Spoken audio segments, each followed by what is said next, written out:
देखिए, आज हम इस वीडियो में जानते हैं मध्य प्रदेश का इतिहास। और आप लोगों का जो कमेंट आया हुआ है कि मध्य प्रदेश का इतिहास बताइए, तो इसके लिए मैं आप लोगों को मध्य प्रदेश का इतिहास बता रही हूँ। इसमें आप लोगों को बहुत सारे कुछ मिलेंगे। अब आप लोग जब भी पढ़ोगे तो इसको सच में बताती हूँ आपको, जब तक से आप गहराई में घुस के नहीं पढ़ोगे, इसका समझोगे नहीं, डीपली नहीं पढ़ोगे, तब तक आप लोग को समझ में नहीं आएगा।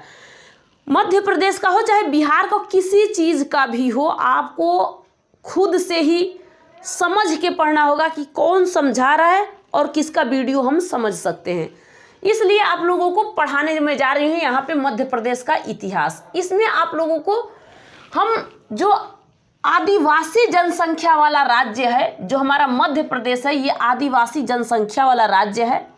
ये पूरा इसमें 21.1% इसमें क्या है, इसमें आदिवासी वाला जनसंख्या इसमें है। ठीक है, तो इनके विषय में हम लोग को पढ़ना है। बहुत सारी इसमें जनजातियों के विषय में हम लोग को पढ़ना है। अब जैसे पूछेगा कि मध्य प्रदेश में सबसे बड़ी जनजाति कौन सी है, सबसे बड़ी जनजाति कौन सी है।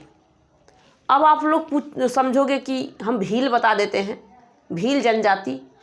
मैं कहूँगी कि भील जनजाति बड़ी है, लेकिन आप लोगों को गौड़ जनजाति कहना पड़ेगा। क्यों कहना पड़ेगा? क्योंकि जो क्षेत्रफल भी छेकता है उसको भी कहना पड़ता है। उसकी भी कहीं यहाँ पे कहीं वहाँ पे जनसंख्या उसकी भी फैली हुई है। इसी तरीके से मैं इस मध्य प्रदेश के मैप के अनुसार आप लोगों को समझाने जा रही हूँ। इसमें आप लोगों को पूरा ढंग से समझना है कि यहाँ पे जो भील जनजाति के लोग किस तरीके से शादी करते थे, किस तरीके से उनके त्यौहार मनाए जाते हैं, किस तरीके से जैसे ही जन्म उनका होता है तो जन्म से लेके उनके मृत्यु तक क्या क्या उनमें बताई जाता है, क्या क्या उसमें कहा जाता है। जैसे कि मान लीजिए कि आपका विवाह कोई कराता है, आपका विवाह कराता है तो हम लोग अगुआ कहते हैं। तो यहाँ पे क्या कहते हैं लोग, हम लोग में जब बच्चे का जन्म होता है तो जन्म के समय हम लोग उसके ये छठियार बरही क्या क्या है ना, वो सब मनाते हैं। लेकिन इनमें क्या मनाया जाता है और कितने दिनों पे मनाया जाता है, कौन सा रस्म किया जाता है इनमें। ठीक है, आप लोग को पता होगा कि मुसलमानों में भी अपना एक बच्चे को पता ना कौन सा कार्य करते हैं लोग, इनमें भी ऐसा काम होता है कि बच्चों को दाग देना है। तो बच्चों को किस तरीके से दागा जाता है ये चीज़ भी आपको लोग को समझना है। जैसे कि मुसलमानों में तलाक देने के लिए बोल दिया जाता है कि हम तलाक तलाक तलाक 3 बार बोल दिए तो तलाक हो गया। तो इनमें ऐसा कौन सा रस्म किया जाता है कि ये लोग भी अपना कौन सा ऐसा रस्म किया जाता है, आप ही बताइए कौन सा ऐसा इनमें होगा कि इनको तलाक हो जाएगा। इनकी मृत्यु का क्या कहते हैं, इनके जन्म के बारे में क्या कहते हैं, सब कुछ के बारे में यहाँ पे आप लोग को समझ लेना है। बहुत अच्छे से समझना आप लोग। पहले हम जान जाते हैं कि जो हमारा ये मध्य प्रदेश का मैप बनाया गया है, जो हमारा राज्य है मध्य प्रदेश, इन मध्य प्रदेश में जो उत्तरी पूर्व में जो एरिया है, जो क्षेत्र है, जो एरिया है, इसमें गौड़ जनजाति रहती है। और गौड़ जनजाति की जो संख्या है, जो इसमें जनसंख्या यहाँ पे है, इसमें 43 लाख इसमें जनसंख्या है। कितनी है? 43 लाख जनसंख्या है। एक एक शब्द आप लोग के लिए इम्पोर्टेंट है, इसको आप लोग जरूर से जरूर ध्यान में रखना। ठीक है, पश्चिम के साइड में जो एरिया है इधर वाला है, इसमें भील जनजाति के लोग रहते हैं। कौन सी जनजाति? भील जनजाति के लोग रहते हैं। यहाँ पे 46 लाख लोग हैं। अब देखिए यहाँ पे जनसंख्या ज़्यादा आपको दिखाई दे रहा है, लेकिन जो गौड़ वाला है इसमें जनसंख्या कम दिखाई दे रहा है। लेकिन आप लोग को जो गौड़ है चारों तरफ से फैला हुआ है, इसलिए हम कहेंगे कि इसका जो एरिया क्षेत्रफल है, इसका क्षेत्रफल सबसे ज़्यादा है। क्षेत्रफल के हिसाब से पूछेगा, गौड़ सबसे बड़ा है। समूह के हिसाब से पहले नंबर पे समूह के हिसाब से गौड़ ही आता है। ठीक है, इनमें हमें बहुत सारे चीज़ों के बारे में जानना है। तो सिर्फ हम लोग अपने इस मध्य प्रदेश का जो एरिया है, इस एरिया के साइड से हम लोग कवर करते हैं कि ये जो पूर्व साइड में है, पश्चिम साइड में, ये मध्य साइड में जो ये यहाँ पे भारिया जनजाति रहता है, यहाँ पे किरकू जनजाति रहता है, यहाँ पे सहेरिया जनजाति रहता है, जितने भी हैं यहाँ पे कोल जनजाति रहता है। यहाँ के बारे में हम लोगों को पूरा टोटल समझ लेना है।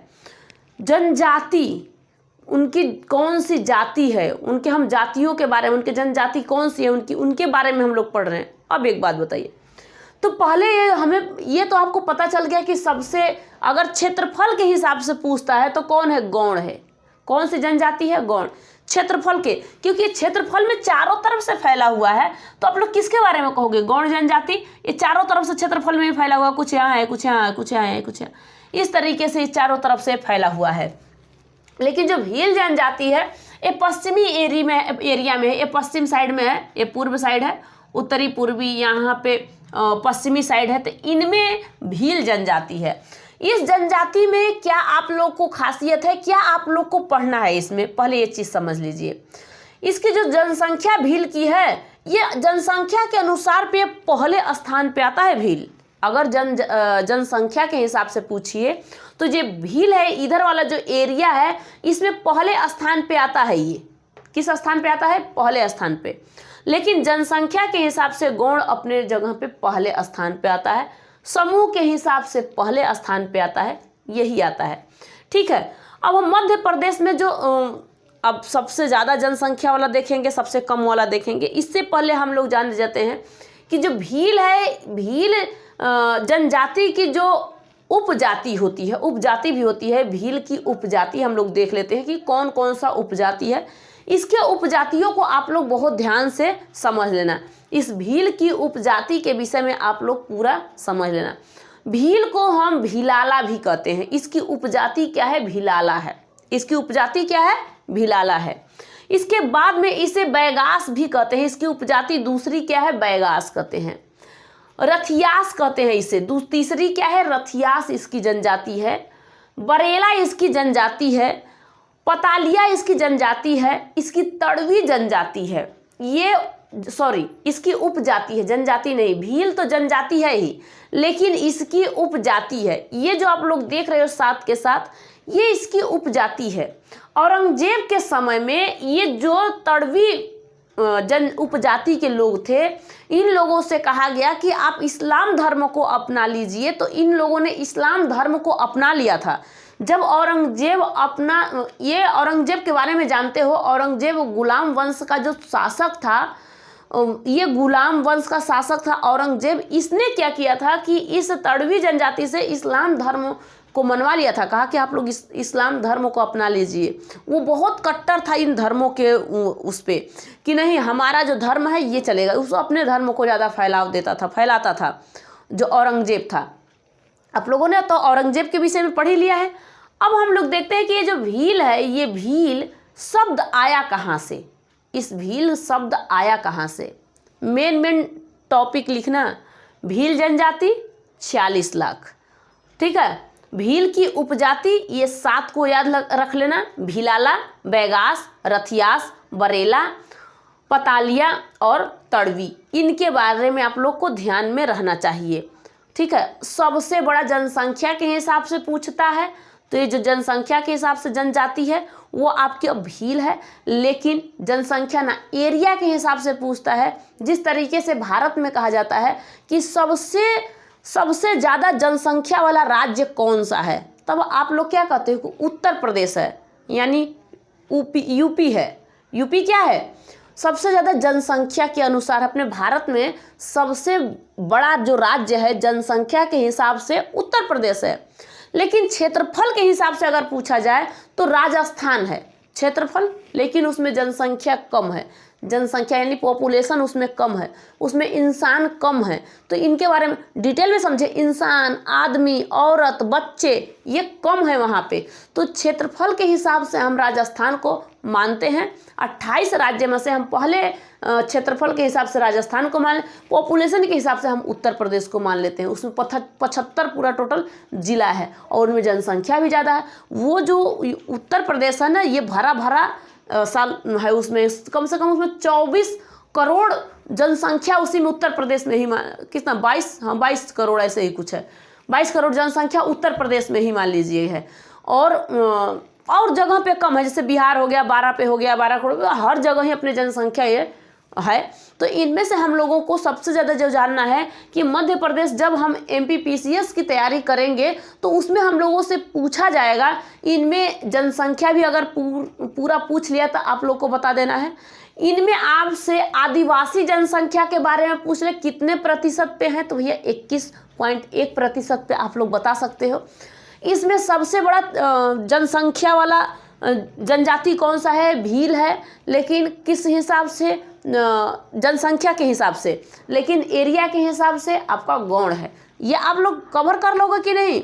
ये बहुत आसान चीज़ है, इसे आप लिख लेना। यहाँ पे तो नहीं दिखता होगा, वाइट बोर्ड है, मोबाइल है, मोबाइल से मैं बनाती हूँ वीडियो और आप लोग को तुरंत प्रोवाइड कर देती हूँ, भेज देती हूँ, अपलोड कर देती हूँ। मतलब मेरे पास ऐसी चीज़ कोई नहीं है, कैमरा नहीं है कि स्टैंड है, नहीं तो मैं तो खिड़की पे भी लगा देती हूँ। खिड़कियाँ हैं ना, इनमें विंडोज़ पे लगा के मोबाइल बना लेती हूँ। मेरा काम यही है कि आप लोगों को सिर्फ बता देना, किसी चीज़ को बता देना। ये सीख आपके ही लिए नहीं, हमारी भी एक बेटी है जो IAS बनना चाहती है, वो भी है, और उसके लिए भी मुझे सीखना पड़ता है और सिखाना पड़ता है। तो भाई देखिए, जिसके पास ज़्यादा नहीं पैसे हैं ना, वो अपना काम खुद अपने नॉलेज से कर सकता है कि हमें क्या चीज़ सीख के सिखा देना चाहिए। तो भाई देखो, मैं यही कहूँगी कि जो मैं अपने बच्चों को सिखाती हूँ वही चीज़ आपको, ना तो गलत बच्चों को बताऊँगी ना तो आपको बता सकती हूँ, ठीक है। तो आप लोग यहाँ पे आप लोग समझते रहिए। अब यहाँ पे पूछेगा कि जो ये भील है, भील शब्द आया कहाँ से? भील शब्द आया कहाँ से? अब आप लोग को देखो 4-5 जगह से भील शब्द का प्रयोग किया गया है। बहुत ही डीपली में अगर पूछता है तब आप लोग को ये बताना पड़ेगा। ये 4-5 जगह से है। एक है कि भील की जो उपजाति है, इसे हम क्या कहते हैं? भिलाला कहते हैं। क्या कहते हैं हम इसे? भिलाला कहते हैं। राजपूतों का वंशज इसे हम मानते हैं। ये कहा जाता है कि ये राजपूतों का वंशज है, ठीक है। लेकिन कहीं हो सकता है कि ये रॉन्ग हो, लेकिन हम लोग कहेंगे कि ना, इसे राजपूतों का वंशज ही हम लोग मान लेते हैं। क्यों? राजस्थान और मध्य प्रदेश ये सब सटे हुए हैं, इधर राजपूत वाला एरिया है। ये महाराणा प्रताप के समय का ये बात है, भैया उधर के लोग थे, तो वहाँ पे इसे भिलाला को हम लोग ये राजपूतों का वंशज भी कहते हैं, ठीक है। दूसरा में कहता है कि महाभारत काल में जो एकलव्य थे, एकलव्य भील जनजाति के थे। जो एकलव्य थे उन्हें, वो भील जनजाति के थे। ये आप आ गया, जो महाभारत जो काल था उसमें एकलव्य थे, उन्हें भील जनजाति के थे। वैदिक काल, जब आप लोगों इतिहास को शुरू करते, इतिहास पढ़ते हो, मैं नहीं कर रही हूँ कि सभ्यताएं पढ़ते हो, सभ्यताओं के बारे में मैं नहीं बात कर रही हूँ ना, तो मैं आपको पाषाण काल के विषय में बता रही हूँ। पाषाण काल के बाद जब पाषाण काल को आप पूरा कर लेते हो, उसमें आप चाहे पूरा पाषाण के बारे में, मध्य पाषाण के या नव पाषाण आप पढ़ लेते हो, उसके बाद आप सिंधु सभ्यता में आते हो। तो हम लोग जब सिंधु सभ्यता में आते हैं तो सिंधु सभ्यता में जितने भी स्थल मिले हैं उसे हम जैसे ही पढ़ लेते हैं, कवर कर लेते हैं, चाहे आप मोहनजोदड़ो हो, चंदहुदड़ो हो, हड़प्पा हो, लोथल हो, कालीबंगा हो, बनावली हो, जिसके बारे में आप लोग पढ़ लेते हो, उसे कंप्लीट कर लेते हो। वैसे ही हम लोग वैदिक काल में यानी इतिहास में घुस जाते हैं, और वैदिक काल में हम लोगों ने वेद, उपवेद के बारे में पढ़ लिया, चाहे उत्तर वैदिक हो, ऋग वैदिक हो, ये सब हम लोगों ने पढ़ लिया। तो उसी में वैदिक काल जो था, इसी वैदिक काल में जो निषाद जनजाति में एक भील जनजाति पाए जाते थे, निषाद को भील जनजाति से उन्हें रिलेटेड कहते थे कि वो जुड़े हुए थे, ठीक है। इसके बाद में द्रविड़ भाषा में इसे भील कहते हैं, इसे द्रविड़ भाषा में बील कहते हैं। क्या कहते हैं? बील। ध्यान में रहे, इसे क्या कहते हैं? बील कहते हैं। ये धनुष यानी धनुधारी कहते थे। ये भाषा जो है बील भाषा यानी धनुष है। बील भाषा क्या है? धनुष है। इसे धनुधारी कहते थे। अब एक बात ध्यान में रहे आपके, जो धनुधारी है या फिर धनुष है, आप लोगों को अभी बताऊंगी कि ये शब्द हो सकता है कि सही हो, द्रविड़ भाषा वाला। क्यों कह सकती हूँ? क्योंकि जो इनकी भील जनजाति के लोग थे, जब इनके बच्चा पैदा होता है तो उस बच्चे को कुछ साल के बाद यानी 12 साल के बाद उस बच्चे के हथेली को दाग दिया जाता, शरीर को दाग दिया जाता, तब इनका ये किस तीर से ही दागा जाता था। तो मेन तो इसकी निशानी है। द्रविड़ भाषा में इसे बील कहते हैं, भील को द्रविड़ भाषा में बील कहते हैं, और बील का मतलब होता है धनुष। ये सब जंगली एरिया वाले लोग, पहाड़ी इलाका जंगली एरिया वाले लोग ये तीर धनुष चलाने जानते थे, तो इनको इस भाषा से कहा गया कि ये भाषा इन लोगों का भील भाषा है। ठीक है, संस्कृत भाषा में इसे भिल्लम से भील आया है। संस्कृत भाषा में इसे भिल्लम कहा जाता था, नहीं भील कहा जाता था, और इसे क्या कहा जाता था, भिल्ल, हाँ भिल है, 2 बार ल लग गया है। ठीक, तो इसे हम भील कहते हैं, इसी संस्कृत भाषा में इसे हम ले लिए हैं। ठीक है, अब इसकी भील की उपजातियों के विषय में आप लोगों ने पढ़ लिया। अब यहाँ पे हम लोग देखते हैं कि 2 चीज़ हमने देखा था सॉरी 2 चीज़ हमने देखा था। एक देखा था कि जनसंख्या के हिसाब से भील जनजाति सबसे बड़ा है, भील जनजाति, लेकिन हमने एरिया के हिसाब से देखा था कि गौड़ जाति सबसे बड़ा है। ठीक है, दोनों के बारे में हम लोगों ने देख लिया था, लेकिन इनमें से हम लोगों को अभी और पढ़ना है। इनमें हमें पढ़ना है कि मध्य प्रदेश में सर्वाधिक जनजाति, जो सर्वाधिक जनजाति है, तो जनसंख्या इसमें जो है, एक तो जनसंख्या होता है, एक जनसंख्या प्रतिशत होता है। क्या होता है, एक जनसंख्या प्रतिशत होता है, एक जनसंख्या और एक जनसंख्या प्रतिशत इसे माना जाता है। तो जनसंख्या के हिसाब से अगर पूछेगा तो ये धार जनसंख्या के हिसाब से। उसके बाद दूसरे पोजीशन पे आता है बड़वानी, तीसरे पे आता है झाबुआ। जनसंख्या प्रतिशत के हिसाब से अलीराजपुर था, इसके बाद झाबुआ था, इसके बाद बड़वानी था। तो ये इनके बारे में आप लोगों को समझ लेना है पूरा। अब यहाँ पे हम देखते हैं कि जो मध्य प्रदेश में न्यूनतम है, ये अधिकतम जनसंख्या वाला बता रही हूँ मैं। इसके बाद में जो न्यूनतम है, न्यूनतम में भिंड था, मैरेना था और दतिया था। इनके बारे में आप लोगों ने समझ लिया टोटल। ठीक है, यहाँ पे बैगा है, बैगा जो 3 मंडल में, मतलब 3 राज्य 3 जिले में फैला हुआ है, जैसे मंडला में, बालाघाट में, शहडोल में। ये जो बैगा भाषा है ना, और हर जनजाति है बैगा जनजाति, ये चारों जगह, ये तीनों जगह फैल चुका है, ये अपने अपने ज़िले में, इसमें ज़िला जो है इनमें फैला हुआ है। ठीक है, अब हम लोगों को एक चीज़ और देख लेना है। अभी हम लोग भील जनजाति के विषय में अभी बहुत सारे पढ़ना, लेकिन भील जनजाति के जो लोग, जैसे कि अगर बच्चे का जन्म हुआ, उसकी शादी हुई, उसका मृत्यु हुआ, तो उनके बारे में हम जान लेते हैं कि वहाँ पे कहते क्या हैं। ठीक है, क्योंकि हम लोग को ये जानना जरूरी है। 3, 4, 5 चीज़ इसमें से बहुत ज़्यादा ज़रूरी है जो आप लोग को याद कर लेना है। ठीक है, बहुत ज़्यादा आप लोग के लिए ही ज़रूरी है। इसका प्रतिशत पूछ दिया, आप बता देना। सबसे बड़ा जनसंख्या वाला बता देना, सबसे छोटा वाला जनजाति वाला इससे बता देना। तो इसका इन सबों के बारे में आप लोगों को बता देना है। अब हम जाते हैं भील की जो जनजाति, इनमें हम लोग इनके देखते हैं कि जन्म, जब उनका जन्म होता था, जब उनका जन्म होता था, सबका जन्म होता है, एक न एक दिन सब आते हैं, एक न एक दिन सब जाते हैं।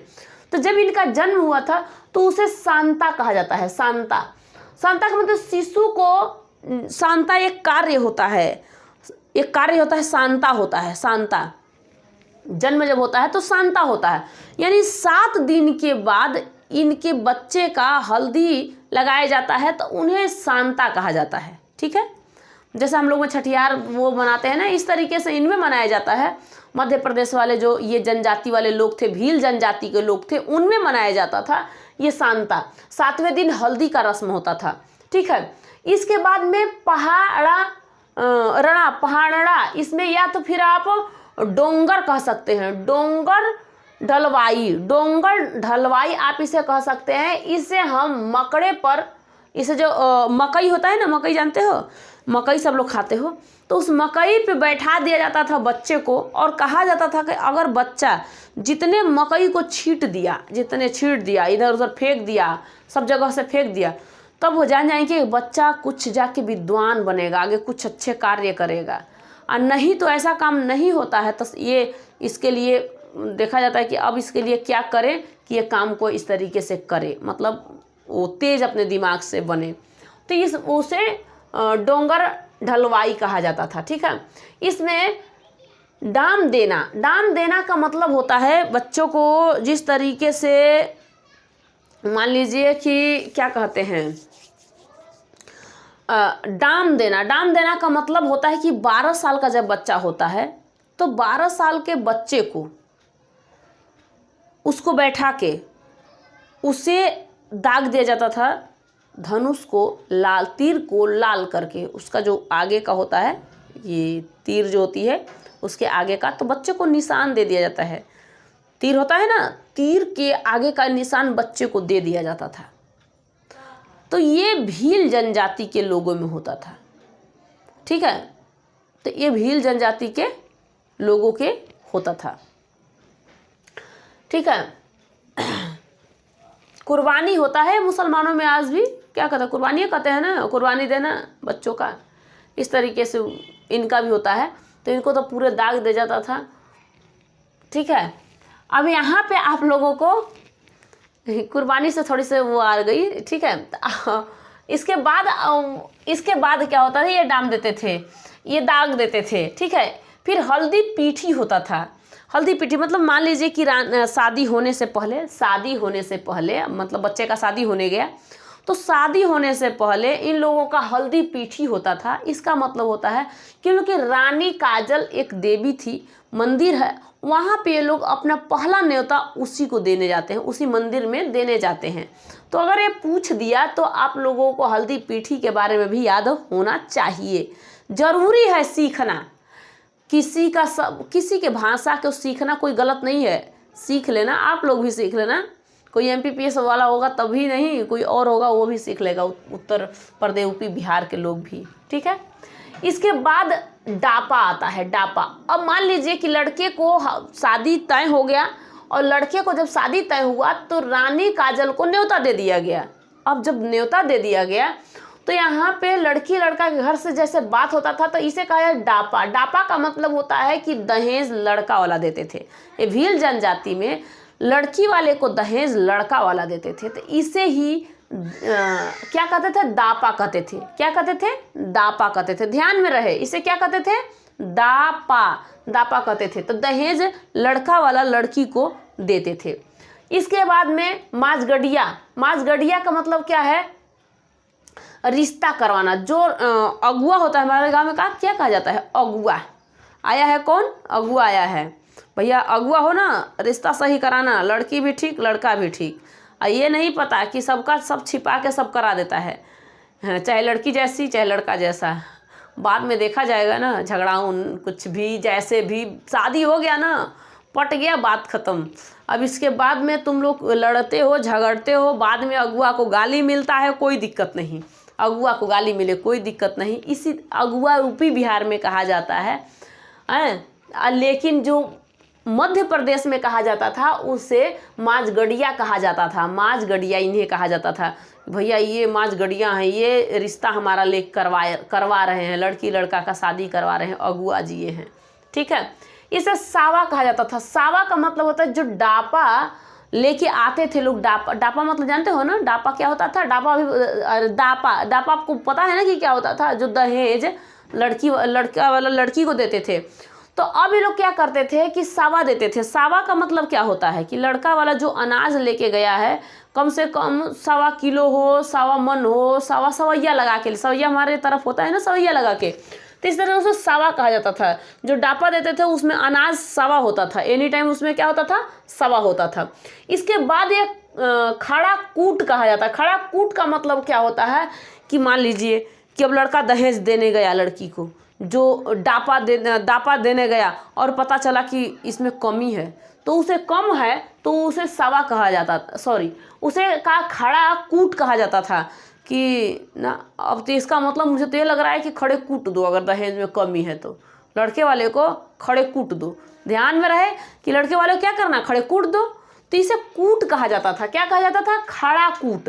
तो हमारे गांव में तो कहा जाएगा खड़ा कूट, तो खड़े कूट देंगे सब, तो ठीक है। तो इनका जो दहेज में थोड़ा सा भी कमी आती थी, मध्य प्रदेश के जो भील जनजाति के लोग थे, तो ये लड़का वाला जैसे ही दहेज लेके जाता था, अगर कम होता था तो उसे खड़ा कूट कहा जाता है कि ये खड़ा कूट कर दिया तूने, तो कम कर दिया दहेज में, तूने डापा में कम कर दिया, खड़ा कूट डापा, खड़ा कूट डापा, तूने क्या कर दिया, तूने तो कम कर दिया दहेज में। बड़ा बड़ा पढ़ना पड़ता है, ठीक है।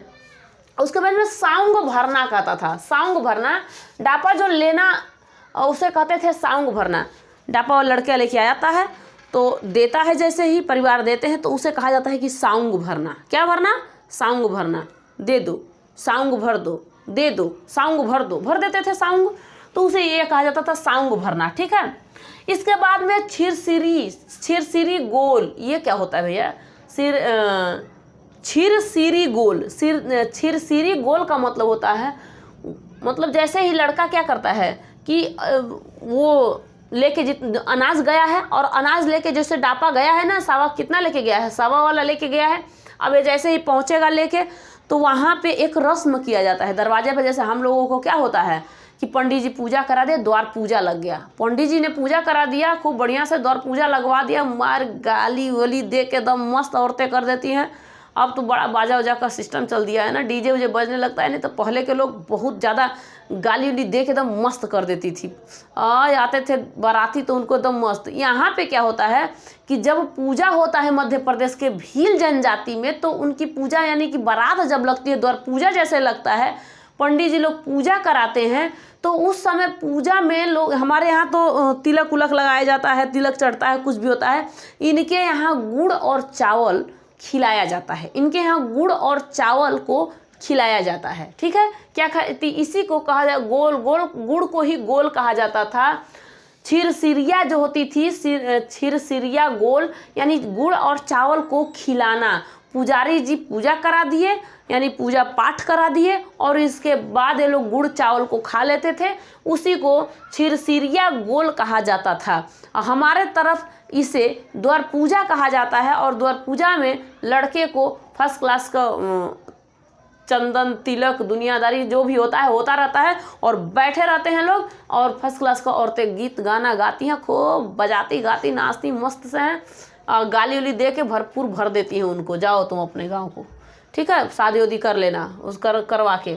उसके बाद में इसको चोखा खेलना कहते थे। चोखा खेलना क्या होता था?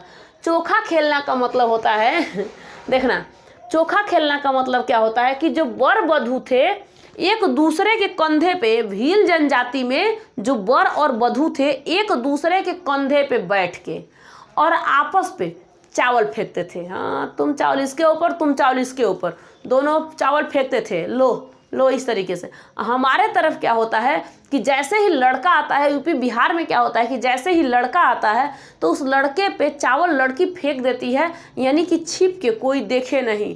यहाँ पे क्या होता है, यहाँ पे वो अक्षत, हमारे यहाँ कहते हैं कि अक्षत फेंकना, तो यूपी बिहार में अक्षत फेंका जाता है। और इस एमपी मध्य प्रदेश में भील जनजाति के लोग क्या करते थे कि इसे चोखा खेलना कहा जाता था, यानी कि एक दूसरे पे लड़की, एक कोई बैठा लिया है, लड़की के तरफ से लड़की वाले को, लड़की को, और लड़का की तरफ से लड़के को कंधे में बैठा के, और दोनों आपस में चावल फेंकते हैं। इसी को चोखा खेलना कहा जाता है। यानी ये लोग क्या करते थे, ये चोखा खेलते थे। आप लोग को याद होना चाहिए, चाहे यूपी बिहार किसी को हो, पता चल जाना ये चोखा खेल रहे हैं सब। क्या खेल रहे हैं? चोखा खेल रहे हैं। मैं तो बंगाल में देखी हूँ, बंगाल की शादी में देखी हूँ कि लड़की लड़का को बैठा दिया जाता था, एक पीढ़ा के जैसे होता है ना, हमारे गाँव में पीढ़ा उड़ा कहा जाता है, उसमें बैठा के भाई क्या करता है कि भाई और भाई चाहे कोई भी, दो लोग इस तरह से लड़की को उठा लिया, लड़के को उठा लिया, वो सब घुमाते रहते हैं इधर से उधर, इधर से उधर, और पता ना क्या वो भी फेंकती रहती है।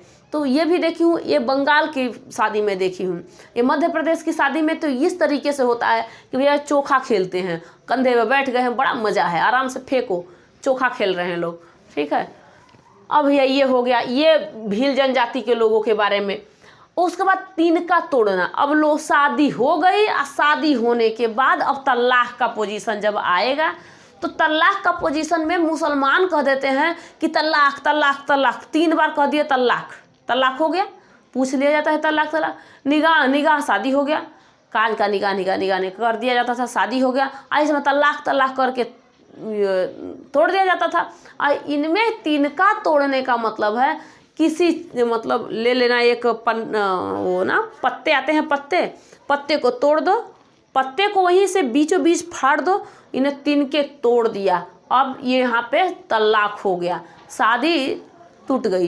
ये भील जनजाति की शादी है, भील जनजाति की क्या है, शादी है, तिनका तोड़ना। अब इनकी मान लीजिए कि तिनका तोड़ दिया, तलाक भी हो गया।